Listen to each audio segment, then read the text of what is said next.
अस्सलाम वालेकुम। Camera on के साथ मैं हूं जावेद मलिक और मैं इस वक्त मौजूद हूं अल अब्बास फोटो स्टेट पर।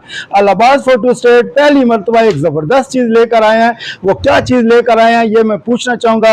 ये बताइएगा, आप एक बड़ा सरप्राइज़ दे रहे थे। जी, ये रबीउल अव्वल शरीफ की खूबसूरत खुशी में ये रबीउल अव्वल के लिए बैज लाए हैं, बटन बैजेस। इस पे आप अपना फ़ोटो बनवा सकते हैं, आप नाम लिखवा सकते हैं। ये इंतहाई मुनासिब कीमत पर चकवाल में सिर्फ पहली बार। अच्छा, ये बताइए, इसकी जो डिलीवरी है वो क्या सिर्फ चकवाल के अंदर है या थ्रू आउट पाकिस्तान है? ऑल ओवर पाकिस्तान है ये पूरे डिलीवरी, पूरे पाकिस्तान में। नाजरीन, पूरे पाकिस्तान के अंदर इसकी जो डिलीवरी है वो आपको अवेलेबल है। और ये ज़बरदस्त बैजेस हैं, आप अपने नाम के साथ ये बनवा सकते हैं, अपनी तस्वीर के साथ ये बनवा सकते हैं।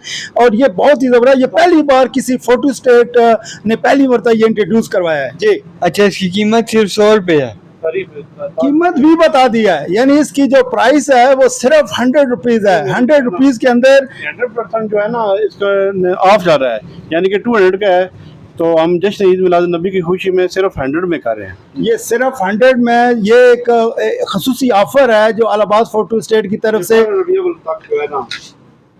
ये इंशाल्लाह 12 रबीउल अव्वल तक चलेगी इंशाल्लाह ये ऑफर जो है। ये 12 रबीउल अव्वल तक ऑफर है जी। आज के लिए इतना ही, इजाजत दीजिए। नेक्स्ट एपिसोड के साथ आपसे मुलाकात होगी।